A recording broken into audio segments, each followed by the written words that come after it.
আজিজ ভাই, আমরা বেশ কয়েকদিন ধরেই দেখছি যে বিভিন্ন জায়গায় মিছিল করা হচ্ছে, ঝটিকা মিছিল। আবার সম্প্রতি ঢাকাতে ককটেল বিস্ফোরণের ঘটনাও দেখেছিলাম। আবার সম্প্রতি গাজীপুরেও দেখেছি যে পুলিশকে প্রকাশ্যেই হুমকি দিতে আমরা একটি ভিডিও দেখেছি, সেই ভিডিওটি ভাইরাল হয়েছে। আপনি এই বিষয়গুলোকে আসলে কিভাবে দেখছেন? ধন্যবাদ আপনাকে, ধন্যবাদ আতিক ভাইকে এবং দর্শক শ্রোতা। দেখেন, এই পরিস্থিতিটা তৈরি করেছে শেখ হাসিনা এবং সরকার। সরকার কিন্তু বোঝে নাই, কারণ শেখ হাসিনা কয়েকটা পত্রিকায় সাক্ষাৎকার দিয়েছে ভারতে, বাংলাদেশেরও এক পত্রিকায় ছাপা হয়েছে। কিন্তু এই পত্রিকাগুলি আমার কাছে সব ধরা আছে, পত্রিকাগুলি সব নিউজ কিন্তু আপনার যেভাবে সে কথা বলেছে এটা বলে নাই।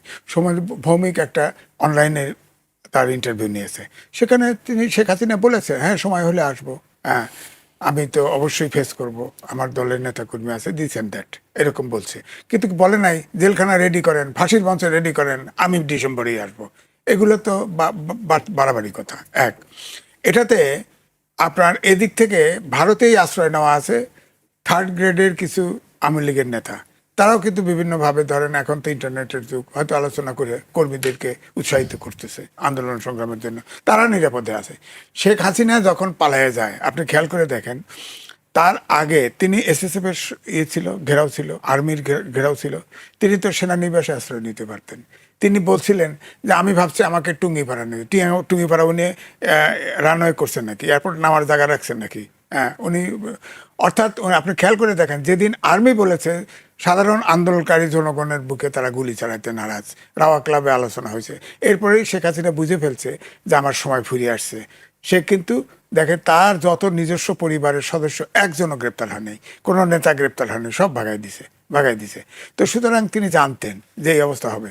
এখন ভারত তাকে আনুষ্ঠানিকভাবে সরকার না, সকল রাজনৈতিক দল মিলে তাকে আশ্রয় দিছে।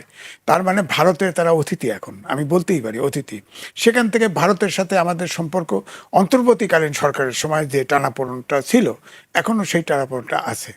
এখন বাংলাদেশের এক উপদেষ্টা বললেন যে আপনার কি স্থানীয় সরকার নির্বাচনে যারা নির্দোষ আওয়ামী লীগের তারা নির্বাচন করতে পারবে, কারণ ওটা প্রতীকের নির্বাচন হচ্ছে না। এখন আপনি যদি সুপ্রিম কোর্টের মতো কল্পনা করে থাকেন, নির্বাচনে ফি নেবেন, নির্বাচনের সদস্য হবেন, প্রার্থী হবে, আর আপনি বাতিল করে দিবেন, সারা পৃথিবী জুড়ে এটা স্ক্যান্ডেল হবে। তো সারা পৃথিবী জুড়ে এই কথাটা হুঁশ করে বলা উচিত ছিল।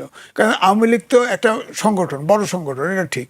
আপনি যদি নেপালের মতো ইলেকশন হতো, 3 মাস বা 6 মাসের ভিতরে নির্বাচন হতো, তাহলে জনগণ ভোটেই কিন্তু আউট করে দিত, অর্থাৎ রাজনীতি দিয়ে রাজনীতিকে মোকাবেলা করতে পারা যেত। এখন যেটা হয়েছে, আপনি ধরেন জামাত ইসলাম, বিএনপি, এরা 15টা বছর লুকায় থাকছে, গুম হয়েছে, খুন হয়েছে, একটা লোক কোনো সমর্থন উল্টো করছে? নিষ্ক্রিয় হয়েছে অনেকে ভয়ে বাঁচার জন্য, কিন্তু কেউ তো সমর্থন উল্টায় না। বাংলাদেশের মাটি সোনার ঘাঁটি, যে যার পার্টি করে সেই পার্টি বদলায় না। তো আওয়ামী লীগের সমর্থকরা আপনার অসুবিধা পরিস্থিতি অনুকূল দেখে নেই, এই জন্য তারা নিষ্ক্রিয় ছিল। আপনি সক্রিয় হওয়ার জন্য সুযোগ দিলেন কেন? যেমন আপনার বললেন আওয়ামী লীগের অপতৎপরতা কি?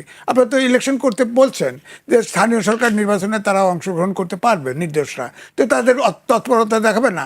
নাহলে স্থানীয় সরকারে ভোট পাবে কেমনে? এবং নেতা যারা দাঁড়াতে চায় তারাও তো তৎপরতা দেখাবে।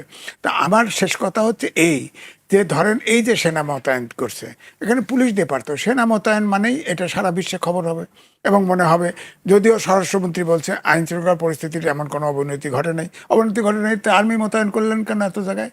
আর্মি তো দরকার ছিল, পুলিশ দিয়েই তো ট্যাকেল করা যেত। কারণ তারা তো, যারা আওয়ামী লীগের মিছিল বার করে, হ্যাঁ তারা ককটেল ফুটাইছে, তারা বন্দুকও ফুটাইতে পারে, তারা মিছিল করবে, তারা জয় বাংলা স্লোগান দিতে পারবে। আপনি তাদের তো, আওয়ামী লীগের লোকদেরকে কিন্তু রাস্তায় নামলে চেনা সহজ, তারা জয় বাংলা স্লোগান দিবে। আপনি দেখেন না, এই যে জানাজার নামাজে যায়, সেখানে জয় বাংলা, সুতরাং তাকে চিনতে অসুবিধা নেই। এখন আওয়ামী লীগ অন্তর্বর্তীকালীন সরকারের সময়ে নির্বাহী আদেশে অধ্যাদেশ জারি করে অ্যাক্টিভিটিস আওয়ামী লীগের কার্যক্রম নিষিদ্ধ করা ছিল। সেটাকেই অধ্যাদেশ আকারে আইন হিসাবে আওয়ামী লীগ নিষিদ্ধ রেখে, অর্থাৎ অধ্যাদেশ সন্ত্রাসবিরোধী আইন করছে। এই আইনটা করাও তো ঠিক হয় নাই। আমি তো বলবো যে আইনটা, আপনি রাজনৈতিক দলকে গণতন্ত্র চাইবেন, রাজনৈতিক দলকে রাজনীতি দিয়ে মোকাবেলা করবেন। এখন ধরেন এই আইন যদি হয়, এখন জামাত ইসলাম বিরোধী দল, তারা মাঠে নামলো, আইন শৃঙ্খলা পরিস্থিতির অবনতি ঘটলো, 2/3 মেজরিটি আছে বিএনপি, নিষিদ্ধ করে যদি দেয়, আবার সামনের ইলেকশনে জামাত যদি ক্ষমতায় আসে, এই আইন যদি বহাল থাকে, তাহলে যদি জামাত বিএনপিকে নিষিদ্ধ করে দেয়। সুতরাং এই ধরনের ওপেন আইন্ডেড আইন করতে নাই। যেমন ধরেন 15ই আগস্টের পরে 1974 সালে স্পেশাল পাওয়ার অ্যাক্ট আছে, তখন মোস্তাক জেলখানা ভরে ফেলছিল, তার 80% 1974 সালের স্পেশাল পাওয়ার অ্যাক্টে গ্রেপ্তার ছিল। কারণ স্পেশাল পাওয়ার অ্যাক্টে ডিটেনশন দিলে সরকার যাকে মনে করবে তাকে আটকে রাখতো, আইনের আদালতের আশ্রয় নিতে পারতো না। তা আমার বক্তব্য হলো, এখন আওয়ামী লীগ সুযোগ দিচ্ছেন, সে তাফালিগ করতেছে। আমার ধারণা যে এখন যদি শেখ হাসিনা আসতে চায় বা আওয়ামী লীগের বড় নেতা কেউ আসতে চায়, অভ্যুত্থানের সব স্রোতে এক হবে। যা আপনি টোকাটুকি দেখতেছেন বিএনপি, জামাত, এনসিপি, এগুলো কিছু থাকবে না, সব এক হয়ে যাবে। এটা এখনো পরিস্থিতি অনুকূলে আওয়ামী লীগের আসে নাই। আওয়ামী লীগের প্রথম দিকে শেখ হাসিনার ব্যাপারে নেগোসিয়েশন হয়েছে, আমি যেটা খবর পেয়েছি, যে ধরেন আমি জেনেছি যে তাকে বলা হয়েছিল একটা বিশুদ্ধ লোক দিয়ে একটা পার্টিটা, হ্যাঁ এটা করতে পারতো, যদি এইটা দিয়ে পার্টিটাকে অর্গানাইজ করে শেখ হাসিনা আসার চেষ্টা করতো। কিন্তু বিচার তো হয়েছে, একটা রায়ও হয়ে গেছে, এটা তো ফেস করতেই হবে তাকে। সেটা তাদের মুরব্বী ভারত আছে, ভারত দিয়ে নেগোসিয়েট করতে পারতো। কিন্তু যে প্রসেসে আগাচ্ছে, এটা আওয়ামী লীগ কখনো দাঁড়াতে পারবে না। জি, আমরা আজিজ ভাই বক্তব্য শুনছিলাম। আমি এই পর্যায়ে অ্যাডভোকেট আতিকুর রহমানের কাছে আসতে চাই। আজিজ ভাই কয়েকটি পয়েন্ট বলছিলেন যে পুলিশই যথেষ্ট ছিল, কেন সেনা মোতায়েন করতে হলো, এটি আন্তর্জাতিকভাবে একটি আলাদা আলোচনা হতে পারে যে সেনা মোতায়েন করা হচ্ছে। এবং আমরা দেখলাম যে 9 দিন থাকবে। স্বরাষ্ট্রমন্ত্রী বলছেন যে আইন শৃঙ্খলা পরিস্থিতি ভালো। আজিজ ভাই প্রশ্ন তুলেছেন, তাহলে কেন সেনা মোতায়েন করা হচ্ছে, এবং পুলিশই তো যথেষ্ট ছিল। আপনার মন্তব্য কি? জি, ধন্যবাদ আপনাকে, ধন্যবাদ আমাদের সমালোচক এবং যারা শুনছেন, আমরা সবাইকে শুভেচ্ছা এবং সালাম জানাচ্ছি। দেখুন, আওয়ামী লীগকে আমার কাছে মনে হচ্ছে সরকারি প্রাসঙ্গিক করে, মানে প্রাসঙ্গিক করার ক্ষেত্রে ভূমিকা পালন করছেন। কারণ আওয়ামী লীগের এখনো 2 বছর যায়নি তাদের সেই 24-এর যে গণঅভ্যুত্থানের পরবর্তী সময়, এবং এমন কোনো জনপ্রিয়তা আওয়ামী লীগের হয়নি যে আওয়ামী লীগ আবার এসে রাজনীতিতে অবস্থান গ্রহণ করতে পারবে। কিন্তু সরকারের নানা ব্যক্তিদের নানা ধরনের কথাবার্তায় মূলত কিছুটা তারা উৎসাহিত হচ্ছে বলে আমাদের কাছে মনে হচ্ছে। দেখুন, আমরা সরকারের প্রায় 4 মাস সময় অতিবাহিত হচ্ছে গঠন করার পর, এখন পর্যন্ত আমাদের ট্রাইব্যুনালের যে বিচার প্রক্রিয়াটা, আমরা কিন্তু খুব বেশি আশাবাদী নই, খুব দ্রুত গতিতে চলছে। এবং নানাভাবে এই বিচারটাকে দীর্ঘায়িত করার জন্য কিন্তু সেখানে আমাদের কাছে মনে হচ্ছে নানা ধরনের কৌশল সেখানে গ্রহণ করা হচ্ছে। এখন আওয়ামী লীগের 2-1টা ছোটোখাটো মিছিল হবে, এবং সেই মিছিলও খুব লম্বা সময়ের জন্য না, অনেক সময় 30 সেকেন্ড অথবা 1 মিনিট সেখানে হচ্ছে। কিন্তু সরকার এটাকে অতিমাত্রায় গুরুত্ব দেওয়াটা আমার কাছে মনে হয় ঠিক হয় নাই। যেটা আজিজ ভাই বলেছেন তার সাথে আমি একমতে বলি যে এখনও এমন অবস্থা দেশে আসে নাই যে একদম আওয়ামী লীগ আসতেছে, খুব ভয়ঙ্কর অবস্থা, সেনাবাহিনী মোতায়েন। এটা আমার কাছে মনে হয় সরকার কিছুটা, অথবা যারা সরকার তথ্য দিচ্ছেন তারা কিছুটা বাড়িয়ে বলেছেন সরকারকে। আসলে আমাদের যারা এখন আইন শৃঙ্খলা বাহিনীতে আছেন সবাই তো সেই আমাদেরই নিয়োগ করা, হতে পারে সরকার কিছুটা ভয় পেয়ে গেছেন, কি হতে পারে। আমার কাছে মনে হয় না সরকার ভয় পেয়ে আমার কাছে মনে হয় না আওয়ামী লীগের সে সক্ষমতা এখন আছে। দেখুন, কে আওয়ামী লীগ করবে? তাদের নেতারা কেউ দেশে নাই।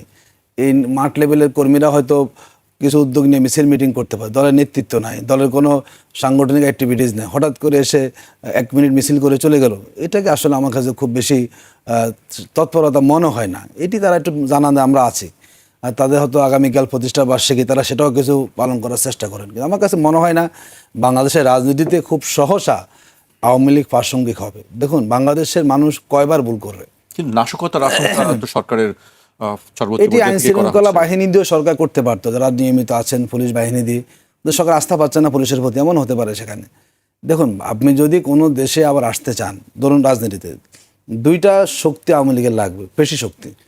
পেশি শক্তি তো দেখিয়ে তো আওয়ামী লীগ ডাউন হয়ে গেছে। তারা আগস্টের 3 তারিখে সবাই মাঠে নামিয়ে দিয়েছিল না জনগণের বিরুদ্ধে, সেদিনও তাদের পতন পুরোটা হয়ে গেছিল। 5 তারিখে আনুষ্ঠানিক সেখানে তাদের মানে পতন হয়েছে। আর তার হলো সুখ্যাতি সুনাম লাগবে। এই 2 বছরে কি আওয়ামী লীগের এমন কোনো কার্যক্রম আছে অথবা তারা করতে সক্ষম হয়েছে যে জনগণ তাদের প্রতি কিছুটা নমনীয় হবে, তাদের কিছুটা ইমেজ বৃদ্ধি হয়েছে? কোনো একটাও তো নেই। তো কী করে? আমার কাছে মনে হচ্ছে এটি কোনো অবস্থাতেই আওয়ামী লীগ আসার যে একটা অবস্থান কিংবা এই বিষয়গুলো আরও বেশি আওয়ামী লীগ আলোচনা নিয়ে আসতেছে। এটি হয়তো সরকার আরও কৌশলে হ্যান্ডেল করলে এই ধরনের হয়তো আলোচনা আমাদের করা লাগতো না। দেখুন, যেটা বলি, ইদানিংকালে আমরা দেখি কিছু কিছু জায়গাতে অত্যন্ত সুকৌশলে আওয়ামী লীগকে প্রাসঙ্গিক করার জন্য চেষ্টা করা হচ্ছে। আমাদের এক শ্রেণীর সাংস্কৃতিক কর্মীরাও কিন্তু আমরা দেখেছি আলোচনা আমাদের নজরে আসে। এক শ্রেণীর আমাদের সাংবাদিক বলি এবং এক শ্রেণীর আমাদের বুদ্ধিজীবী বলি, নানা ইনিয়ে বিনিয়ে তারা আওয়ামী লীগকে কেন আসে না কিংবা আওয়ামী লীগ আসতে হবে নানা গণতন্ত্রের দোহাই দিয়ে তারা আওয়ামী লীগকে আস্তে আস্তে সূক্ষ্মভাবে প্রাসঙ্গিক করার চেষ্টা করেন। দেখুন আসলে কি আওয়ামী লীগ কোনো বাংলাদেশের গণতান্ত্রিক শক্তি? আওয়ামী লীগের অবদান অস্বীকার করছি না, 71 সালের আওয়ামী লীগের অবদান আমরা স্বীকার করি। তার পরবর্তী যে আওয়ামী লীগটা আমরা দেখে আসছে, ধরুন 75 সালে যে ঘটনা আমরা দেখলাম বাকশাল, দেখ মাত্র স্বাধীনতার মাত্র 4 বছর পর দেশে বাকশাল, মানে সব গণতন্ত্র পত্রপত্রিকা সব দল নিষিদ্ধ, এক দল থাকবে। এরপরে 21 বছর পরে তারা আবার অনেক আহাজারি করে ক্ষমতায় এসেছে নানা কারণে, সেটাও এসেছে কিন্তু তখনকার সময়ের বিএনপির একটা গোদরা রাজনীতি, তারা কেয়ারটেকার মানবে না, এই সুযোগেই অপোজিশন এক হয়েছে এবং সেই সুবিধা কিন্তু আলটিমেটলি পরে আওয়ামী লীগ ভোগ করেছে। দেখুন আবার লাস্টে গত 15 বছর এসে আবার ফ্যাসিজম তৈরি হয়েছে। তো যাদের দ্বারা ক্ষমতা আসলে বাকশাল হয়, ফ্যাসিজম হয়, তারা দেশের রাজনীতিতে প্রাসঙ্গিক কীভাবে হবে? তাদের গণতন্ত্রে বিশ্বাস করে না। তো গণতন্ত্র যদি কেউ বিশ্বাসী না হয়, যাদের আচরণ বাকশাল, যাদের ফ্যাসিজম, তাদের ইলেকশনে নিয়ে আসার যে ঘোষণা দিয়েছেন আমাদের তথ্য উপদেষ্টা, এটাও কিন্তু এক ধরনের আমরা সরকারের বলবো যে এই ধরনের কথাবার্তাগুলোকে আওয়ামী লীগের সুযোগ করে দিচ্ছে। এবং আমরা দেখলাম যে দেশের আইনশৃঙ্খলা পরিস্থিতি খুব ভয়াবহ অবস্থা। আমাদের স্বরাষ্ট্রমন্ত্রী তো তিনি এখন সর্ববিষয়ের মন্ত্রী, আমরা তাকে বলে থাকি। আপনার 100 দিনে 605টা খুন দেশে সংঘটিত হয়েছে, প্রতিনিয়ত রেফের ঘটনা ঘটতেছে এবং তাদের গতকাল দেখলাম তাদের নারায়ণগঞ্জের এক এমপির সন্তান তিনি চাঁদা বিক্রিতে অ্যারেস্ট হয়েছেন, তাকে আবার ছেড়ে দেওয়া হয়েছে। গতকালকে গাইবান্ধাতে একটা শিক্ষা প্রতিষ্ঠান প্রাইমারি স্কুলের কমিটি নিয়ে সাধারণ কথা, সেই প্রসঙ্গগুলোতে আসতে চাই, পরবর্তীতে আসতে চাই। আমি আগে এই বিষয়টাকে আলোচনা করতে চাই। আপনি বলছিলেন যে আওয়ামী লীগকে প্রাসঙ্গিক করছে বর্তমান সরকার, আবার আরেকটি কথা আপনি বলছেন যে সরকার হয়তো ভয় পেয়ে কাজটি করছে। মানে দুই ধরনের বক্তব্য আমরা আপনার কাছ থেকে পাচ্ছি, একটা হচ্ছে প্রাসঙ্গিক করা হচ্ছে আর একটা হচ্ছে ভয় পেয়ে। এই যে এটা একটা প্রাসঙ্গিক করা, যে আপনি সেনাবাহিনী নামাচ্ছেন, দরকার ছিল না, আমি সেটাই বলছি। আপনি সেনাবাহিনী কেন নামাবেন? যদি আপনি পুলিশ বাহিনীকে সক্রিয় করেন, তাহলে এই সমস্ত তৎপরতার জন্য কিন্তু সেনাবাহিনী নামানোর কোনো প্রয়োজন। এই যে একটা ভয়াবহ অবস্থা, মানুষের মধ্যে আতঙ্ক ছড়িয়ে দিচ্ছেন আপনি, তার মানে মানুষ আওয়ামী লীগকে ভুলে গিয়েছে। আওয়ামী লীগ একটা ডেড ইস্যু, আপনি এখন সেনাবাহিনী নামে আবার ইস্যুটাকে আপনি আসলে তো আওয়ামী লীগ আসতেছে, এই যে একটা আতঙ্কিত পরিবেশ কিন্তু সরকার তৈরি করেছে। আমরা জানতাম তো না, মানুষ প্রয়োজন মনে করে নাই যে সেনাবাহিনী নামাইতে হবে, সরকারের প্রয়োজন মনে করে। তার মানে নিঃসন্দেহে এখানে সরকারকে একটা মিসগাইড করা হয়েছে, অথবা গোয়েন্দা রিপোর্ট এমনভাবে দেওয়া হয়েছে, সরকার বাধ্য হয়েছে। তো এখানে আরও যাচাই বাছাই করে, মানে জনগণ যেটাকে আসলে আলোচনা নিয়ে আসতে চায় না, জনগণ যে দলের নামটাও মুখে আনতে চায় না, সরকার সেনাবাহিনী নামিয়ে একটা গুরুত্ব উপস্থাপন করে আবার সেই দলকে জনগণের কাছে নেওয়ার চেষ্টা করে আসছে। এটা দরকার ছিল না সরকারের জন্য। জি, আমি আপনার কাছে আবারও আসবো, আজিজ ভাইয়ের কাছে আসতে চাই। আজিজ ভাই, মানে নাশকতার আশঙ্কাটা কেন করা হচ্ছে সরকারের থেকে? তিনি বলছেন যে গোয়েন্দা সংস্থার এরকম কোনো রিপোর্ট থাকতে পারে, আমরা জানি না কি সব রিপোর্ট আছে গোয়েন্দা। দেখেন, আমাদের দেশে অনেক সন্ত্রাসী সংগঠন আছে যা নিষিদ্ধ আছে, ধরেন জেএনবি, আনসারুল্লাহ বাংলা টিম সহ এরকম অনেক দল আছে না, নিষিদ্ধ দল। পাহাড়ে অনেকগুলো দল আছে, পাহাড়ে এমনও দল আছে একটা অংশ স্বাধীনতা চায়, তারা তো এই সুযোগ নিতে পারে। ধরেন আওয়ামী লীগের নামে আসলো, যে জয় বাংলা স্লোগান দিল, দেখা গেল যে সন্ত্রাসী গ্রুপ আছে। এখন বিরোধী দলের সাথেও সরকারি দলের আন্ডারস্ট্যান্ডিং কম, হ্যাঁ, এবং আমাদের প্রতিবেশী রাষ্ট্রের সাথেও কিন্তু সম্পর্ক কম। এখন রাজনীতিতে যখনকার কাজ তখন করতে হবে, রাজনীতিতে ভুল হলে কিন্তু ভয়ঙ্কর হয়। ধরেন ডক্টর মোহাম্মদ ইউনূস তার সময় লিঙ্গারিং করতে চাইছে, অনেক দিন ক্ষমতায় থাকতে চাইছে, সেখানে আমরা লক্ষ্য করেছি তখন তার এনসিপি ছিল না, তখন বৈষম্য বিরোধী ছাত্র তাদেরকে ব্যবহার করছে। জামাতে ইসলাম ধরেন ওয়ালের এপিট ওপাট এপিট জানি ইউনিসেরই সাথে ছিল, তখন যদি সব দল মিলে চাপ দিত যে নির্বাচনটা আমরা 6 মাস 3 মাস তো এমনিতেই নির্বাচন দেওয়া দরকার, তারপরে যদি ইলেকশন কমিশনের প্রস্তুতির অভাব থাকে 6 মাসে যদি ইলেকশন হতো, তাহলে কিন্তু ইউনূস এইভাবে শিকড় গাড়তেও পারতো না, আওয়ামী লীগও সময় পেত না। তখন কিন্তু ওই নেপালের মতো ইলেকশন রেজাল্ট হলো, শিশুরা কিন্তু ছাত্ররা কিন্তু ক্ষমতায় চলে আসতে পারতো। কিন্তু এই ছাত্রদেরকে বিতর্কিত করে ফেলছে ডক্টর মোহাম্মদ ইউনূস, এবং জামাত ইসলাম তার সাথে সঙ্গ দিয়েছে, জামাত ইসলাম একমত হয়েছে, যার ফলে ইউনূস সাহেব কিন্তু দেশটাকে আউলা করে দিয়েছে। এবং বিএনপি, আমার ধারণা এই যে বিএনপি, আগে বলছি না শেখ হাসিনার পরের ক্যাবিনেটকে বলছি যে কচি কাঁচার আসর বসাইছে শেখ হাসিনা, এখন তো মনে হয়েছে খালি কচি শিশুর আসর বসাইছে। একজন এক এক মন্ত্রী এক এক কথা বলার পরে তার ব্যাখ্যা তো ভিন্নভাবে হয়। তো এই ব্যাখ্যা তো রাজনীতিতে ভিন্ন ব্যাখ্যা তো দেওয়া যাবে না। আপনি কোনো কথা বললে অবশ্যই আপনি আরেকজন জানে, তার সাথে কথা আলোচনা করে কথা বলেন। আর সবগুলো সরকার অভ্যুত্থানের শক্তি পার্লামেন্টে আছে। আপনি আওয়ামী লীগ তো বিরুদ্ধে আপনারা ফেসিবাদের সব মিলেই তো ফেসিবাদকে তাড়িয়েছেন। ফেসিবাদকে মোকাবেলা করতে হলে আপনার সব দলের ভিতরে তো একটা লিয়াজও থাকতে হবে, কথা বলতে হবে যে আমি কি আর্মি নিয়োগ করব কি করব না। এককভাবে সরকার তো চলতে পারবে না, তাই না? সবাইকে নিয়েই চলতে হবে। আমি যেটা বলছি যে শেখ হাসিনা আজকে ফেরত আসতে চাইলে এটা যার যার প্রয়োজনে অভ্যুত্থানের সব শক্তি এক হবে। কিন্তু এখানে তো যেহেতু সরকারের 2/3 মেজরিটি নিয়ে আছে, সরকারকেই লিড নিতে হবে। এটা গোসা করলে চলবে না, বা জামাত সমালোচনা করে এইটা করলে হবে না। তারা অপোজিশন এইভাবে দেখতে হবে। অপোজিশন শেখ হাসিনা তখন এখানে পালিয়ে গেছে, প্রথমে অপোজিশন নিয়ে নরেন্দ্র মোদী বসছে, পার্লামেন্টারি পার্টি বসছে, তারপর সব রাজনৈতিক দল মিলে আলোচনা করে তাকে আশ্রয় দিয়েছে। তার মানে ভারতের অতিথি সে। হ্যাঁ, তো তাকে তো আপনি ছোট করে দেখলে হবে না, কারণ ভারতের সাথে সম্পর্ক এখন ভালো যাচ্ছে না। দি হিন্দু যে রিপোর্ট করেছে, রিপোর্টে তারা পরিষ্কার বলেছে যে আগের সমস্যাগুলো সমাধান করতে হবে। এই যে পুশিন টুসিন, এটার তো সিস্টেম আছে, কারণ ভারত বাংলাদেশ প্রোটোকল স্বাক্ষর করেছে, জাতিসংঘের মানবাধিকার সনদে অনুস্বাক্ষরকারী, সেখানে তো বিধান আছে যে আপনি যদি কোনো অনুপ্রবেশকারী কোনো দেশে যায়, তাকে আইনি ভিত্তিতে তাকে আলোচনা করে আপনার পুশিন করবেন, পুশব্যাক করবেন, যা করবেন করবেন। সেটা তো হিন্দুতে লেখছে তো যে আপনারা গঙ্গা চুক্তি করেন, তিস্তা চুক্তি করেন, যেগুলো চায়। অন্তর্বর্তীকালীন সরকারের সময় যেসব বাধাগুলি তৈরি করা হয়েছে, ভিসা টিসা ইত্যাদি, সে বাধাগুলো দূর করেন বলছে তো। এটা তো পরিষ্কার লেখছে, এটা আমি বলতে পারবো না। হিন্দু তো লিডিং পত্রিকা একটা ভারতের, সেখানে লেখছে, তারা নিজস্ব আইটেম করছে এটা।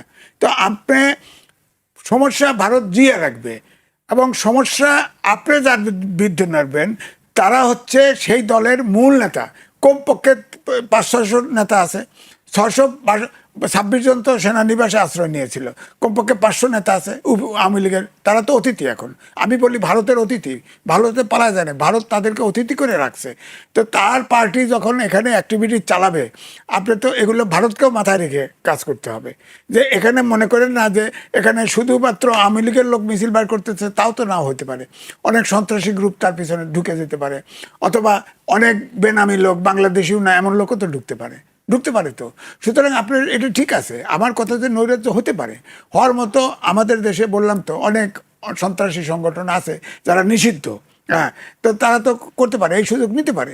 তবে কি সামনের সময় এগুলো কি আপনি আশঙ্কা করছেন, যে আপনি যেহেতু বলছেন যে নৈরাজ্য হতে পারে, সামনে কি এ ধরনের ঘটনা? না, নৈরাজ্য হতে পারে। এখন আওয়ামী লীগের যে অবস্থা, সেই অবস্থাতে আপনি নৈরাজ্য সৃষ্টি হওয়ার পরিস্থিতিটাকে আরো বেশি বয়লিং করে দিলেন, আরো গরম। সেনাবাহিনী কেন নিয়োগ করলেন? আপনার পুলিশ নাই কেন? আপনার জামাতের সাথে কথা বলেন, এনসিপির সাথে কথা বলেন, আপনার বড় পার্টি 2/3 মেজরিটি পার্টি অর্গানাইজ করেন, পুলিশ থাকবে সামনে, আপনারা থাকেন। হতে পারে যে ওরা এসে ক্লাশ করলো, সেখানে ঠিক আছে, আপনি আর্মি সেনাবাহিনী পুলিশ আছে না, পুলিশ ব্যবহার করেন, সমস্যা কি? সেনাবাহিনী হলো সর্বশেষ।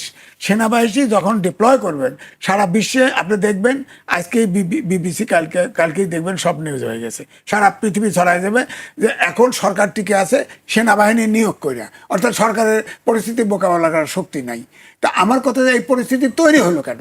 পরিস্থিতির আমার কথা হচ্ছে যে বিষধর সাপকে ফণা তুলতে দিতে নাই, ঘাড় আগেই মটকায় দিতে হয়।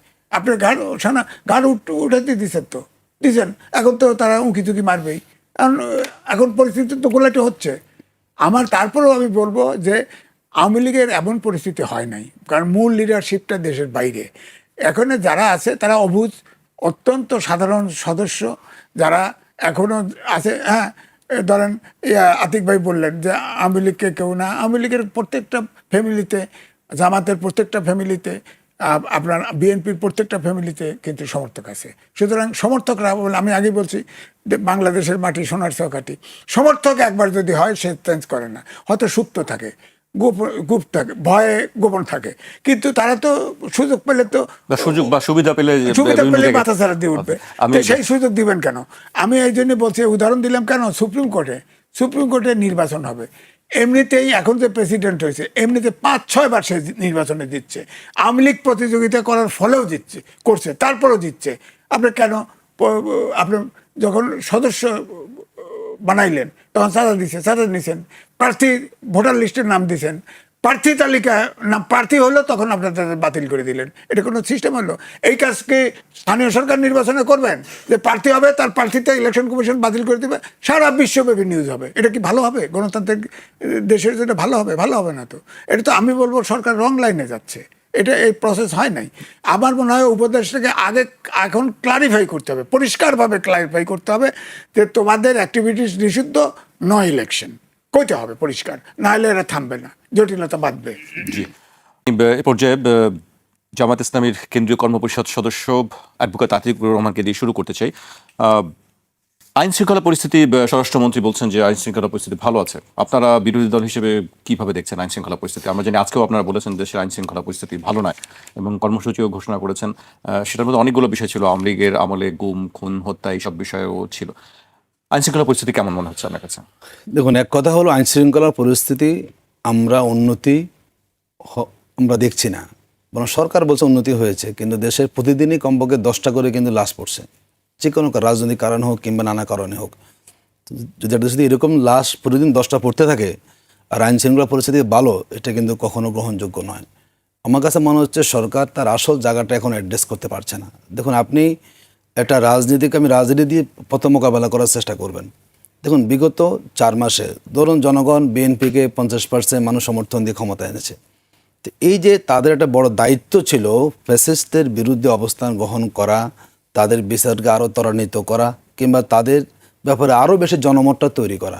আমরা কিন্তু বিগত 4 মাসে কোনো পদক্ষেপ দেখি না। যা আলোচনা সব বিরোধী দল থেকে করা হচ্ছে, যা আলোচনা সব অপোজিশন থেকে করা হচ্ছে। সরকার সেখানে কিন্তু খুব বেশি ভূমিকা পালন করছে। এমন অবস্থা হয়েছে, মানে মনে হচ্ছে যে সরকারের কাছে এখন বিরোধী দল হলে সবচেয়ে বেশি সমস্যা, আওয়ামী লীগ কোনো সমস্যা না। কিন্তু আসলে বাংলাদেশের বর্তমান বাস্তবতা কিন্তু সমস্যা এখন আওয়ামী লীগ। যদি এটি কোনোভাবে আবার সুযোগ পায় বাংলাদেশের রাজনীতিতে এসে, আমি গতকালকে একটা শোতে বলেছিলাম, এই পরিস্থিতি যে একটা কিছুটা অনৈক্য আমাদের তৈরি হয়েছে এখন, যারা আমরা একসাথে সংগ্রাম করেছি ফ্যাসিবাদের বিরুদ্ধে, এই অনৈক্যের কিন্তু সুযোগটা সরকার তৈরি করে দিয়েছে। এবং আমি তো মনে করি এই যে আমাদের যে সংস্কার নিয়ে কথা, যতই আপনি সংস্কার নিয়ে কথা বলেন, আমাদের আজিজ ভাই বলেছেন ইলেকশন কেন দেরি হয়েছে। ইলেকশন দেরি হয়েছে কারণ হচ্ছে জনগণ একটা রাষ্ট্রের একটা স্থায়ী তারা সমাধানটা চেয়েছে, যাতে বারবার এরকম বাংলাদেশ গণতন্ত্রহীন না হয়ে যায় কিংবা এরকম ফ্যাসিবাদী আচরণকে করতে না পারে। এই সংস্কার প্রক্রিয়াতে যখনই সরকার দূরে অবস্থান করেছে, তারা আগ্রহী দেখাচ্ছে না, তখনই কিন্তু দেশের ঐক্যটা আস্তে আস্তে বিনষ্ট হচ্ছে। এবং এই সুযোগে আওয়ামী লীগ একটা অবস্থান তৈরি করার চেষ্টা করে যাচ্ছে। আপনি দেখবেন টকশোগুলোতে এখন বিএনপি জামাত নিয়ে আলোচনা বেশি হয়, বিএনপির এমপিরও সমালোচনা করেন জামাতকে নিয়ে। ওই জায়গায় কিন্তু এখন আওয়ামী লীগের যে অপকর্ম, যে দুঃশাসন, তার যে গুম খুনের রাজনীতি অনেকটা কিন্তু ডাকা পড়ে যাচ্ছে।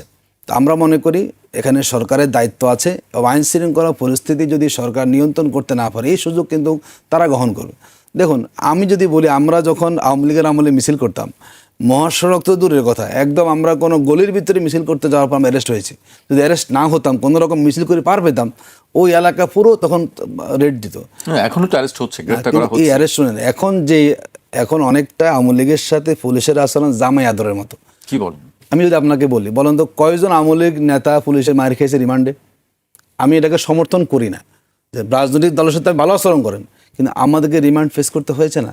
ডিবি অফিসে আমরা 15 দিন রিমান্ডে ছিলাম, আমাদেরকে মেরে পুরো সোজা বানায় ফেলা হয়েছে এবং বলতো যে তোমরা ভালো আছো, তোমাদের নেতা গোলাম পরোয়ারকে আমরা একদম তার নখ উপড়ে ফেলে দিয়েছি, আমাদেরকে বলতো সেটা। তো এখন তো আমরা দেখি না, সবাই খুব ভালো আছেন, একদিন আবার তারা সহজ জামিনও পেয়ে যাচ্ছেন এবং সারা দেশে এখন বলা যায় সবাই এখন সারেন্ডার করতেছেন, জামিন পাচ্ছেন। তা আপনি সুযোগ করে দিচ্ছেন না, আপনি কোনো অবস্থান নিচ্ছেন না, সরকারের কোনো পদক্ষেপ নাই। এবং যেই পরিমাণ মামলার আসামিরা আছে, এখনও সব আসামিরা বিভিন্ন জায়গায় বিএনপি শেল্টার আছে, এটা আমরা জানি। এলাকায় যারা স্থানীয় নেতা দিচ্ছে তাদের, ওই যে নেতারা টাকা খাচ্ছেন, নেতারা টাকা খাচ্ছেন, হ্যাঁ তো টাকা খাচ্ছেন, তারা খেয়ে মাসিক মাসওয়ারা দিচ্ছেন, অসুবিধা তো নাই মনে করেন। আওয়ামী লীগ আছে, শোনেন, এবং আমরা এটাও তো জানি ইলেকশনের আগে একটা আন্ডারস্ট্যান্ডিং হয়েছে কিন্তু বিএনপির সাথে আওয়ামী লীগের, যেটা শেখ হাসিনা বলেছে না, কোনো প্রতিবাদ কি বিএনপি লোকেরা করেছে? যখন শেখ হাসিনা বলে যে তারা কথা দিয়ে কথা রাখে নাই, এই যে কথা দিয়ে কথাটা কি ছিল আসলে, এটা কোনো প্রতিবাদ কি বিএনপি কেউ করেছে? আমরা তো মনে করি এবার জনমত যেদিকে যাচ্ছিল ভোটের আগে, যাতে জনমতটাকে ঘোরানোর জন্যই, এবং বিএনপি তখন প্রয়োজন ছিল আওয়ামী লীগের একটা অংশ ভোট, তা তারা নিয়েছে এবং নিয়ে কিন্তু তারা নির্বাচনী বৈতরণী পার হয়েছে। এই জন্য তাদের ব্যাপারে নমনীয় আচরণ আমরা এখন পর্যন্ত আমরা সরকারে খেয়াল করি। সরকারে যারা নেতারা কথা বলেন, মন্ত্রীরা কথা বলেন, যে খুব বেশি আওয়ামী লীগ যে 17 বছর সবাইকে এরকম জুলুমের মধ্যে ফেলেছে, সব নেতারা যে ধরুন আপনার গ্রেপ্তার হয়েছেন, বেগম খালেদা জিয়াকে যে এভাবে কারাগারে দুঃখে দুঃখে মরতে হয়েছে, তাকে ঠেলে দেওয়ার মৃত্যুর দিকে, আমাদের মাননীয় প্রধানমন্ত্রী যে তিনি 17 বছর দেশের বাইরে থাকতে হয়েছে, এখনকার আওয়ামী লীগের প্রতি যে কুসুম কুসুম আচরণ বিএনপি লোকেরা করতেছে তাদের মনে হচ্ছে না আসলে 17 বছর তারা ওই খুব খারাপ বলা যায় না। হ্যাঁ, এটা হতে পারে, বিএনপির কর্মীরা বেশি নির্যাতিত হয়েছেন নেতাদের চেয়ে। এই জন্য আমরা দেখি বিএনপি যারা মাঠ পর্যায়ের কর্মীরা তারা কিন্তু আওয়ামী লীগকে মোটে তারা স্পেস দিচ্ছেন না, কারণ তারা বহু জুলুম নিপীড়ন সহ্য করেছেন। কিন্তু সেন্ট্রাল বডির নেতারা কিন্তু সবাই সমানভাবে নিপীড়নের মুখোমুখি হন নাই। তাদের কাছ থেকে অনেকটা কিন্তু সুযোগ সুবিধা আওয়ামী লীগ নানা কারণে নেওয়ার চেষ্টা করছে বলে আমাদের কাছে মনে হচ্ছে। তো আমরা মনে করি এখন যে অবস্থা সরকারের আছে, সরকারকে এখনই এই ব্যাপারে পদক্ষেপ নিতে হবে এবং রাজনৈতিক বিভাজন যেটি শুরু হয়েছে আমাদের সংস্কার প্রক্রিয়া বাস্তবায়ন না করা, যদি এটি আরও বিভাজন রেখাটা সামনের দিকে এগিয়ে যায়, দেখুন আমাদেরকে কেন এই কাজটা করতে হবে? আমরা চেয়েছি দেশটা ভালোভাবে চলুক, কেন আমাদেরকে এখন রাজপথে নামতে হলো বলুন সংস্কারের জন্য? এটাকে আমাদের দাবি ছিল, জনগণের দাবি ছিল সেখানে। এটাই নিয়ে আমরা এখন বিরূপ মন্তব্য আমরা শুনছি। আমরা মনে করি সরকারকে যদি তারা উদ্যোগ গ্রহণ করেন, একটা রাজনৈতিক ঐক্য যেটা আমাদের এখন বেশি প্রয়োজন, যদি সেই ঐক্যটা থাকে তাহলে এইরকম ফ্যাসিবাদী গোষ্ঠী আবার রাজনীতিতে এসে তারা কিছুটা মানে অবস্থান তৈরি করবে, তার কোনো সুযোগ নাই। তো আমি মনে করি হ্যাঁ, আওয়ামী লীগ আসতে পারে একটা ক্ষেত্রে। বাংলাদেশের ধরুন বৃহৎ দল এখন বিএনপি সরকারে আছে, একসময় বৃহৎ শক্তি ছিল হলো আওয়ামী লীগ। যদি বিএনপিতে পছন্দ ধরে মানুষ, তখন যে দুইটা পচে গেছে দেখি ভালো কোনটা। যদি বিএনপি সুশাসন উপহার না দেয়, যদি বিএনপির দ্বারা যদি মানুষ কল্যাণ না পায়, তখন মানুষ কোনো না কোনো কারণে হয়তো যে না আওয়ামী লীগ আমরা আবার চাই। সুতরাং যদি বিএনপি সঠিক জায়গায় ভূমিকা রাখতে পারে, যদি তাদের মধ্যে আওয়ামী লীগের মতো যে কাজগুলো আওয়ামী লীগের কাছ থেকে দুর্গন্ধ ছড়িয়েছে, যদি সেই দুর্গন্ধ আবার বিএনপির মধ্যে বর করে, এক নায়কতন্ত্র বলেন কিংবা মানে বিরোধী দলকে নিপীড়নের কথা বলেন, তাহলে আবার মানুষ সেটাকে গ্রহণ করবে। যেন আওয়ামী লীগের আসা না আসা প্রাসঙ্গিক হওয়া না নির্ভর করবে কিন্তু বিএনপির ভূমিকার উপরে। এখন পর্যন্ত আমরা জনগণ সন্তুষ্ট না এই 4 মাসের সরকারের কাছে। আমাদের প্রধানমন্ত্রী কিছু কাল আমাদের ভালো লাগে, আমরা অস্বীকার করবো না, কিন্তু তার আশেপাশে যারা আছেন আমার কাছে মনে হচ্ছে তারা কোনো না কোনো কারণে প্রধানমন্ত্রীকে সঠিক পরামর্শ দিচ্ছেন না, যার জন্য উনি যেরকম চাচ্ছেন অন্যরা উল্টো দিকে প্রধানমন্ত্রীকে হাঁটাচ্ছেন বলে আমাদের কাছে মনে হচ্ছে, যার জন্য অনেক কিছু সরকারের নিয়ন্ত্রণে নাই এবং সরকারের মধ্যে কোনো সমন্বয় আমরা খেয়াল করি না, কে কোথায় বলবেন, কোন কথা বলছেন। এবং আমরা দেখলাম, দেখুন এটা তো আমার কাছে খুব কষ্ট লাগে, কোনটা এআই কোনটা রিয়েল, যদি সেটাও কেউ প্রধানমন্ত্রীকে বোঝাতে না পারেন, যদি সে আলোকে মাননীয় প্রধানমন্ত্রী কথা বলেন বাইরে এসে, তাহলে আমরা বুঝে যাই আসলে মাননীয় প্রধানমন্ত্রীর যারা আশেপাশে আছেন তারা কেউ কিন্তু ওনার ভালো চাচ্ছেন বলে আমাদের কাছে মনে হয় না। জি, আপনার কাছে আমি আবার আসবো। আমি আজিজ ভাইয়ের কাছে আসতে চাই। আজিজ ভাই, অ্যাডভোকেট আতিকুর রহমান অনেক বিষয় নিয়ে কথা বলছিলেন, আপনি কি তার বক্তব্যের সঙ্গে একমত? না, দেখেন এই মুহূর্তে ধরেন সংস্কার নিয়ে যে জামাত ইসলাম মাঠে নামলো, হ্যাঁ, এটাও ঠিক নেই। কারণ একদিকে আওয়ামী লীগ মাঠে নামতেছে, জামাত ইসলামের মাঠে নামছে। জামাত ইসলাম আওয়ামী লীগের সাথে ছিল, বিএনপির সাথে দীর্ঘদিন ছিল, হ্যাঁ। তো জামাত ইসলাম যে আওয়ামী লীগের সাথে ঐক্য করবে না বিএনপিকে হটানোর জন্য, এটা নিশ্চয় দেখি। সুতরাং এই জন্যই হয়তো বিএনপি মনে করছে যে জামাত যেহেতু মাঠে নামছে হয়তো আওয়ামী লীগের সাথে মিলতে পারে, এই জন্য সিচুয়েশনটাকে গ্রিপ্ট বলে মানে সিচুয়েশনটা তপ্ত বলে মনে করতেছে। এখন ধরেন দুর্নীতি চলতেছে, ঠিক আছে, কিন্তু রেকলেসলি আমি বলছি যে গণহারে ধর্ষণ এবং রেপ হচ্ছে, বলৎকার হচ্ছে, আইন করে না কেন? এই সংসদ আইন করে না কেন? জামাত ইসলামের মতো ধর্মীয় দল আছে, বলৎকার এবং ধর্ষণ হয়।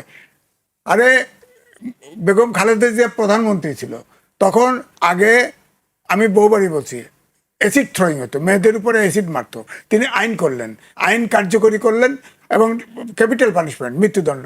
এখন নাই। আপনি দুর্নীতির বিরুদ্ধে আইন করেন না কেন? ধর্ষণ বলৎকারের জন্য আইন করেন না কেন? হ্যাঁ, মাদকের জন্য আইন করেন না কেন? Capital punishment. 18 কোটি জনগণ মরে যাক না, 500 লোক মরে যাক না ফাঁসি হয়ে। দুর্নীতি করে আইন তো আছে, কিন্তু সেগুলি সবসময় যথাযথ প্রয়োগ হয় না। ক্যাপিটাল পানিশমেন্ট, দুর্নীতির জন্য ক্যাপিটাল পানিশমেন্ট নাই। এবং ধরেন এই যে ধর্ষণ হয়েছে, গ্রেপ্তার হয়েছে, খুব কুইক বিচার হলো। এখনো কবে বাস্তবায়ন হবে আমরা জানি না।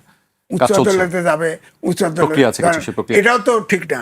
এটাও তো বিচার বিভাগের উপরে হস্তক্ষেপ, যে 7 দিনের রায় দিয়ে দিল নিম্ন আদালত। এতে মনে হয় আদালত আছে। আপনি স্পেশাল একটা কোর্ট করেন এবং ধর্ষণ করলে, বলৎকার করলে তার ফাঁসি হবে। সে তো হত্যা করছে, এখন তার মৃত্যুদণ্ড হয়েছে, ধর্ষণের জন্য তো হলো না। সে ধর্ষণ করতে গিয়ে খুনও করে ফেলছে, ওই বাচ্চারে খুন করে ফেলছে, তখন এর জন্য তার ফাঁসি হবে তো? খুন হলে ফাঁসি হবে না, নর্মাল আইনেই হবে।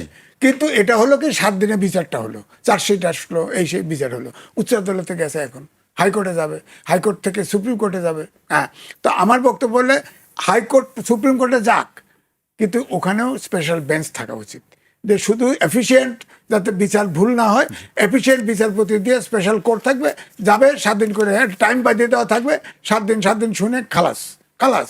এইসব যারা দুর্বৃত্ত, দেশে দুর্বৃত্ত, আপনি দেখেন দেশ স্বাধীন হয়েছে 71 সালে, মনোজগৎ একদম নষ্ট হয়ে গেছে, জাতি গঠন করতে পারিনি আমরা, জাতির ভিতরে কোনো সেন্সই, সততা একটা কাজই করে না প্রত্যেকটা সেক্টরে। আপনি খেয়াল করে দেখেন, প্রত্যেকটা সেক্টরে আপনি বেতন বাড়াই দিবেন, যত বেতন 10 লাখ বেতন বাড়াই দিলেও সরকারি অফিসার সে আরো 20 লাখ ঘুষ খাবে। নারায়ণগঞ্জের ঘটনাটা নিয়ে কি বলবেন? হ্যাঁ, গতকাল আমরা যে ঘটনাটা দেখেছি, হ্যাঁ, নারায়ণগঞ্জে তো গ্রেপ্তার করছে, গ্রেপ্তার করে আবার কি করছে, বিচার করতে হবে, বিচার করতে হবে। এর আগে মুসলিকা দিয়ে ছেড়ে দেওয়া হয়েছে তাকে। না, এটা উচিত করে নাই। কেন বিচার? তাহলে অন্যের বিচার হবে কেন? আপনি একই দোষে একজনকে মুসলিমকে ছেড়ে দিবেন, আরেকজনের বিচার করবেন, তা তো হয়নি। তাহলে ওই বাচ্চার কারণে রেপ করছে, তারা হত্যা করছে, শিশুটি ফাঁসি দিলেন কে? সারা সরকার নেমে গেছিলেন তো, সরকার নেমে গেলেছেন না। এই যে মাদ্রাসা মক্তবে বলৎকার হচ্ছে, ধর্ষণ হচ্ছে, ধরেন না কেন? ধরেন না কেন? জনগণ তো ধরতেছে, দেখি, আমার কাছে বহুত ভিডিও আছে, ধরতেছে। আপনি বিচার করেন ধরে ধরে, প্রয়োজনে সিসি ক্যামেরা লাগান, প্রয়োজনে ওখানে যারা শিক্ষক আছে তাদের ফ্যামিলি সহ থাকার ব্যবস্থা করে দেন। হ্যাঁ, দেন। এখন ধরেন আমি বললাম যে সারা বাংলাদেশে জাতি গঠন করতে পারলাম না, আমরা তো ছোটবেলা আদর্শ লিপি পড়েছি, লেখাপড়া করে যে গাড়ি ঘোড়া সাহসে, এখন উল্টাটা হয়েছে, লেখাপড়া করে যে গাড়ি চাপা পড়ে সে। হ্যাঁ, উল্টাটা হয়েছে না? কানারে কানা কহিও না, এমন এই আদর্শ লিপি নাই।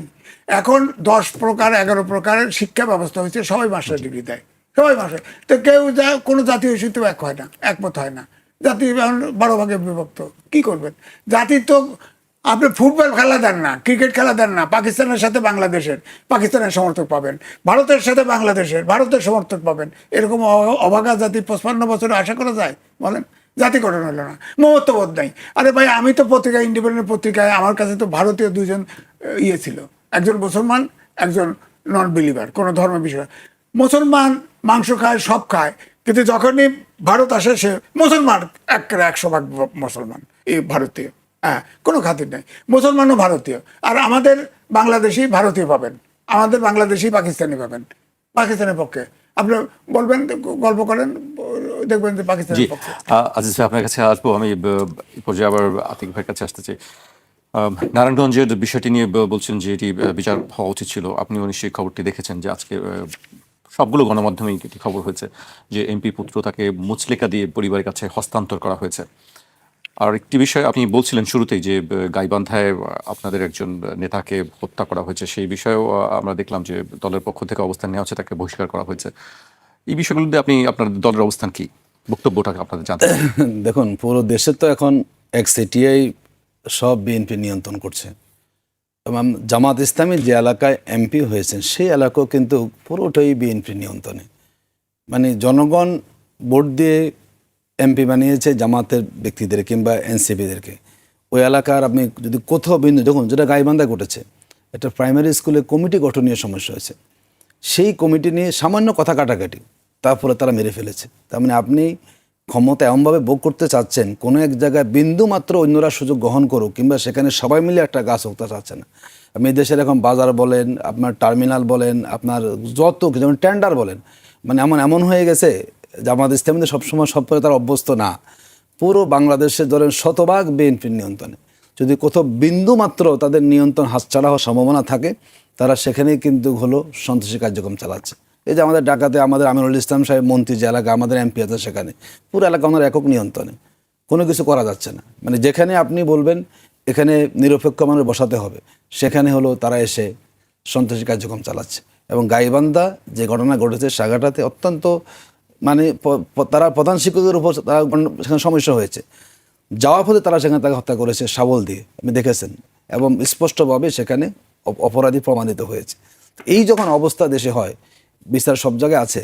ভাই বলেছেন দেশে আইন আছে ঠিকই, আপনার নারী বলেন, শিশু বলেন, সব বাংলাদেশে আইন আছে, কিন্তু বাংলাদেশে আইনের শাসন নাই। নারায়ণগঞ্জে এমপি পুত্রের অ্যারেস্ট হলো, তিনি কারাগারে গেলেন না কেন? তখন এমপি সন্তান হওয়ার কারণে তার কারাগারে যাওয়াটা ঠিক হবে না?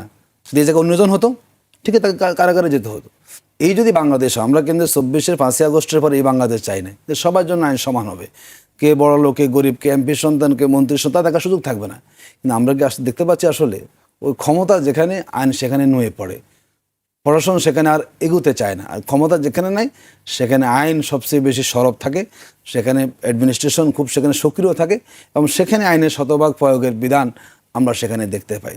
আমরা মনে করি দেশের যে অবস্থা এখন চলছে, দেখুন আমরা দেখলাম যে বাংলাদেশে 3 দিনে গড়ে মানে একটা করে খুন হচ্ছে, এবং 365 দিনে বিগত সময়ে প্রায় 152টি খুনের ঘটনা ঘটেছে। এবং বিএনপির মতো জায়গাতে আপনার দেখলাম একটা সম্ভবত ইয়েতে দেখলাম চিটাগাঙ্গে রাউজানে কোনো এক জায়গাতে একই দলের প্রায় তার 22 জন সেখানে নিহত হয়েছে। একটা সরকারের দায়িত্ব তার দলকে নিয়ন্ত্রণ করা। এখন পর্যন্ত কিন্তু সরকার তার দলকে নিয়ন্ত্রণ করতে পারেনি। বিভিন্ন দলের লোকেরাই তাদের অঙ্গ সংগঠন, সহযোগী সংগঠন ব্যাপক তারা হলো যত অপকর্ম বলেন। দেখুন গত 18 মাসে রেপ 66টা রেপ হয়েছে হলো বিএনপি, তাদের বিএনপির মধ্যে 29টা রেপে ঘটনা ঘটেছে, এবং যুবদল 24টা, ছাত্রদল 8টা, সব তাদেরই। কিন্তু আপনি দেশের আইন শৃঙ্খলা পরিস্থিতি নিয়ন্ত্রণ কীভাবে করবেন যদি আপনার দলীয় লোকদেরকে আপনি নিয়ন্ত্রণ করতে না পারেন?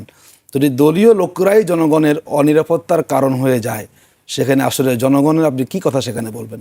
আমরা মনে করছি এখন পর্যন্ত সরকার যেভাবে দেশ চালাচ্ছে কোনোভাবেই এটা জনগণকে নিরাপত্তা দেওয়া, জনগণের মধ্যে আস্থা তৈরি করা, এই অবস্থা সরকার তৈরি করতে পারেনি। বরং সরকারের যিনি মাননীয় স্বরাষ্ট্রমন্ত্রী আছেন তিনি সব মন্ত্রণালয়ে কথা বলেন আসলে, কিন্তু তার যে মন্ত্রণালয় জনগণকে একটা নিরাপদ বাংলাদেশ উপহার দেওয়া, উনি কিন্তু সেই জায়গাতে শতভাগ ব্যর্থ হয়েছেন বলে আমাদের কাছে মনে হচ্ছে। এবং তার ব্যর্থতার কারণে কিন্তু আজকে আওয়ামী লীগ ফনা তোলার সাহস করছে, এই দায় কিন্তু ওনাকে নিতে হবে। তা আমরা মনে করি এখন সরকার তার জায়গাটা কোথায়, অহেতুক কিছু বিষয়ে সরকার পদক্ষেপ নিয়েছে। দেখুন আমরা যদি বলি 8 দিন হসপিটাল ধরুন, নিঃসন্দেহে শিশু মৃত্যু ঘটনা আমরা কেউ সহজভাবে নেব না, এটা খুবই আমাদের জন্য কষ্টকর। তাই হসপিটাল বন্ধ করে দিতে হবে? তাহলে সেখানে কী হলো? এখন শত শত কর্মী সেখানে বেকার হয়ে গেল, একটা মানব বিপদও সেখানে তৈরি হচ্ছে।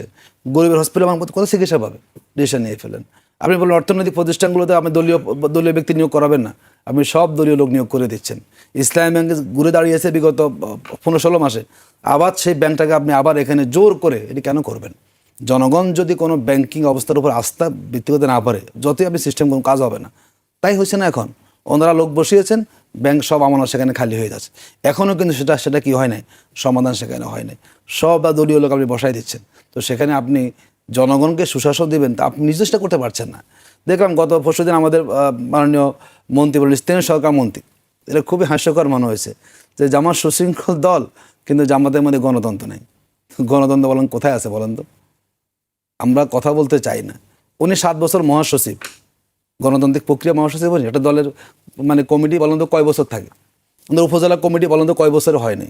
ওনাদের কেন্দ্রীয় কমিটি কয় বছর হয়নি? তো যেই দলের নিজের দলের ভিতরে কোনো গণতান্ত্রিক চর্চা নেই, তবে আমাদের যিনি এখন মাননীয় প্রধানমন্ত্রী চেয়ারম্যান যিনি হলেন বিএনপির, তিনি কীভাবে হয়েছেন বলেন তো? কোনো ভোটে হয়েছেন?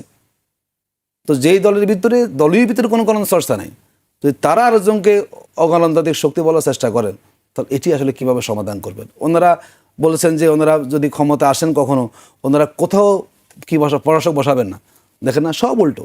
একদিকে বলে যে আমরা সব সংস্কার বাস্তবায়ন করে ফেলেছি, আর একদিকে সিটি কর্পোরেশন, জেলা পরিষদ, সব জায়গাতে আপনার বিশ্ববিদ্যালয়ের ভাইস চ্যান্সেলর আপনি বলেন, ব্যাংক বলেন, বিমা বলেন, এমন কোনো জায়গা নেই। ওই যে বিসিবি বলেন, আছে না সব জায়গাতে, সব জায়গাতে আপনি করেছেন। অন্য কোনো প্রতিপক্ষ সেখানে নেই, প্রতিদ্বন্দ্বী নাই সেখানে। আপনি এক সিটে যদি আপনি সে করে থাকেন, তাহলে সেখানে আমরা তো মনে করি গণতন্ত্রহীন প্রক্রিয়া সরকার শুরু করেছে, তার দায়টা ওনারা বিরোধীদের উপরে সেখানে চাপানোর চেষ্টা করে যাচ্ছেন। তো যেই ক্ষেত্রে আমরা বলি সরকার, দেখুন আওয়ামী লীগের যে অবস্থানটা, আমি বারবারই বলি বাংলাদেশের রাজনীতিতে আওয়ামী লীগ খুব অল্প সময়ে প্রাসঙ্গিক হবে না, এটি আমরা বলি। চেষ্টা করবে তারা, কারণ এই দেশের জনগণ কিন্তু আওয়ামী লীগের দ্বারা ক্ষতিগ্রস্ত হয়েছে, জনগণ হয়েছে। কিন্তু গুম খুনের শিকার জনগণ হয়েছে, আয়নাগর সেখানে জনগণ গেছে। আপনি দেখছেন না গতকালকে যে জিয়াউল হাসানের যে অপকর্ম দেখেছেন আপনি, কি ভয়ঙ্করভাবে, কি ঠান্ডা মাথার খুনি সে ছিল, সে মানুষকে দিয়ে ব্রিজের গোড়ায় নিচে গুলি করে মেরে ফেলছে।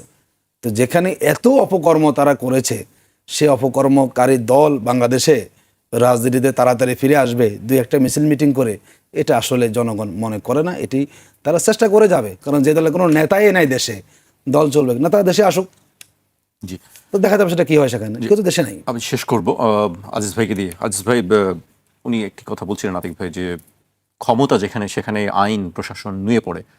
তাই কি সবসময় তাই চলবে? না, তাই কি? সবসময় তাই চলবে না। কিছু রেফারেন্স আতিক ভাই দিয়েছে। ধরেন ইসলামিক ব্যাংকে এক ডেপুটি গভর্নর বলা হলো এসালামের লোক, তাকে চেঞ্জ করে পর্ষদ ভেঙে দেওয়া হলো, তারপরেও কয় এটা মানি না। তো এখন আসলে ইসলামিক ব্যাংকে জামাতের নিয়ন্ত্রণ থাকতে হবে, তাহলে এই সমস্যা দূর হলো। এখন জামাত সরকার নিয়ন্ত্রণ দেয় না। ভাই বিষয়টা কি এরকমই যে আসলে জামাতের লোক থাকলেই ঠিক আছে, অন্য না, কেউ থাকলে ঠিক শোনেন, আছে? বিষয়টা হলো জামাতকে আমি আচ্ছা, আপনি সমাধান আমার জি। সার্বজনীন দল আমি মনে করি না, কারণ জামাতের এনজিও টাইপ সরকার, দেখেন অনেক প্রতিষ্ঠান আছে, সব প্রতিষ্ঠানে শুধু জামাতের নেতা কর্মীরাই চাকরি করে, অন্যরা চাকরি করে না। জামাত ইসলামী এরা পরিচালনা করে। সুতরাং আজিজ ভাই, জামাত যদি সরকারে যায় শুধু জামাতের নেতা কর্মীদের সরকার হবে, শুনেন, এটা সারা দেশের হবে না। আমি আপনাকে সুতরাং বলি, জামাত কোনো প্রতিষ্ঠান নিয়ন্ত্রণ কেন করবে? ইসলামিক ব্যাংক তো একটা সরকারি প্রতিষ্ঠানই বলা যায়, এটা সরকারি অনুদানে চলছে। জামাত কোনো প্রতিষ্ঠান নিয়ন্ত্রণ করা, জামাত আস্থা পাচ্ছে সেখানে।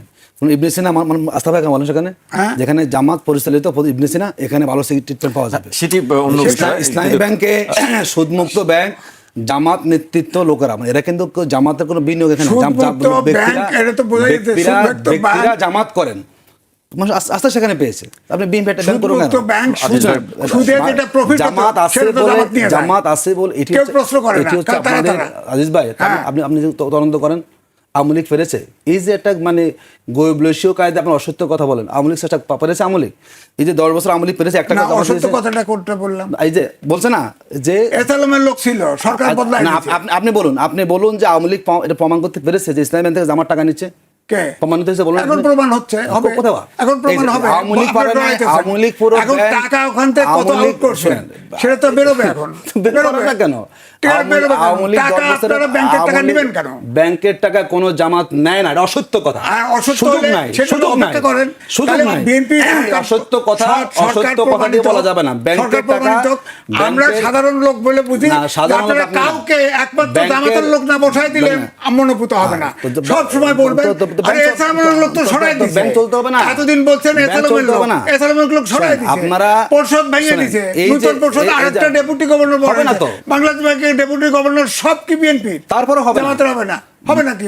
আস্থা হবে না মানুষ, আস্থা হবে না। আপনি বলেন, এই প্রথম দেখলাম আপনি বলেন না জামাতের, শোনেন, যারা আন্দোলন করছে এই ব্যাংকের জন্য, বাংলাদেশে জামাত আছে বলেই ব্যাংকিং ব্যবস্থা টিকে আছে, বুঝছেন?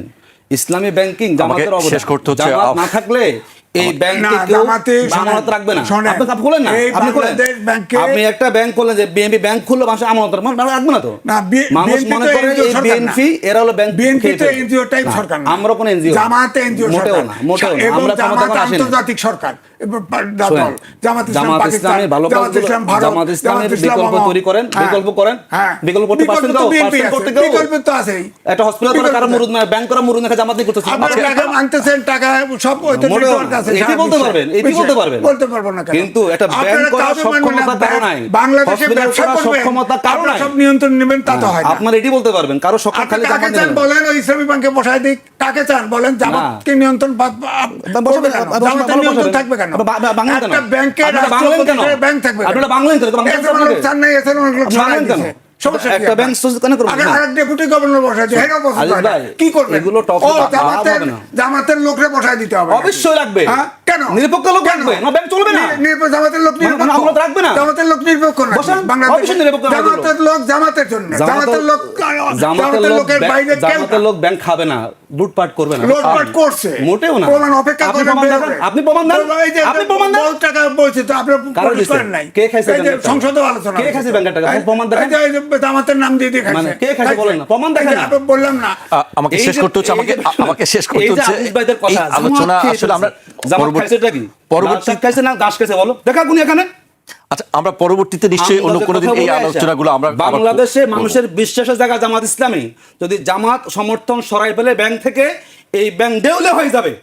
টিকবেন একদিনের জন্য, কথা বলে টিকবেন না সেখানে। আচ্ছা, আপনি বসান দরকার already গভর্নমেন্ট 2000 টিকবেন না কোটি টাকা সেখানে। দিছে, প্রয়োজন আরো ঠিক সরকার আছে। টাকা দিবে, সমস্যা আপনি কি? টাকা দেন, হ্যাঁ, এবং টাকা দিয়ে দিছে চালান, তো, টাকা দিয়ে দিছে চালান, তো। চালান, অসুবিধা কি হ্যাঁ, আছে? দিতেছে তো। চালান। তা আপনারা সরে যান। হ্যাঁ। আপনারা দখল করে রাখেন কেন ব্যাংক প্রতিষ্ঠান? না, দখল করে ব্যাংক রাখেন কেন? দখল করে নাই। এটা রাষ্ট্রীয় প্রতিষ্ঠান, সরকার- রাষ্ট্রের কাছে থাকতে হ্যাঁ, দেন। তা আপনি রাষ্ট্রীয় প্রতিষ্ঠান করেন আপনি? হ্যাঁ, হচ্ছে, এই হলো হচ্ছে। আমাদের অবস্থা, বুঝছেন? ভালো কিছু করতে গেলে এই সমস্যা, আপনি করে দেখেন না। আমাকে শেষ করতে হচ্ছে বাংলাদেশের যে- অর্থনৈতিক ভিত্তি মজবুত জামাত ইসলামী করেছে, এই অবদান স্বীকার না করে জামাত ব্যাংক থেকে এর কোনো সুযোগ আছে বলেন তো? আমরা আগামীতে কোনো নিশ্চয়ই, সুযোগ আছে কিনা আতিক বলেন? ভাই, আদিস ব্যাংক ভাই, থেকে আপনাদের টাকা সুযোগ দুজনকে- আছে। এস আলম নিছে ইস্পাতি বলকের মতো, জামাত কোথায় নিছে বলেন তো? কে জামাতের টাকা পেয়েছে?